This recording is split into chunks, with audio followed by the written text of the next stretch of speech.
The pyruvate dehydrogenase complex, or PDC, is one important enzyme that aids in metabolism, which is the process in which the food we eat is broken down and converted into energy called ATP. In metabolism, the source of energy found in the food we eat comes from the sun in the form of light, which reacts with water and carbon dioxide in plants to make glucose, a basic sugar molecule, for example the cocoa bean, which is used to make chocolate.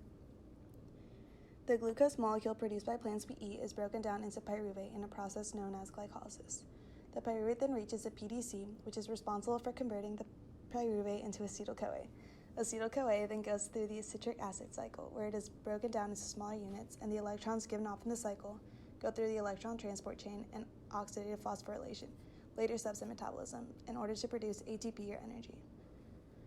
The PDC is a large complex made up of 3 subunits, E1, E2, and E3, that work together in a sequential manner to produce acetyl-CoA. In order to understand the PDC, we can think of the enzymes as a factory that help remove carbon dioxide from pyruvate and help make acetyl-CoA with the help of 3 workers, E1, E2, and E3. The E1 worker is the first subunit. This worker takes carbon dioxide off of pyruvate in a process called decarboxylation and sends it off to the second worker. This worker is regulated or controlled through a process called phosphorylation. When a phosphoryl group is attached, the E1 worker cannot work. However, when the phosphoryl group is removed, the E1 worker continues to work. The E2 worker is the second subunit.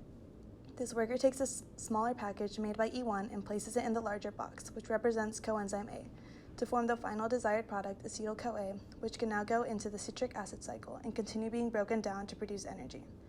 However, the E2 worker is burdened with waste after it produces acetyl-CoA. The E2 worker is also regulated through a process called product inhibition.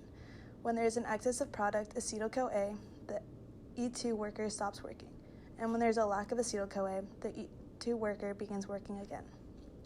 The E3 worker resets E2 back to its resting state.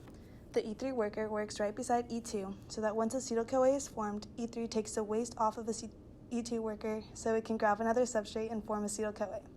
This worker modifies the waste into another molecule that provides energy. The PDC factory sends off these packages to the citric acid cycle, which eventually are turned into energy we need to do day-to-day activities.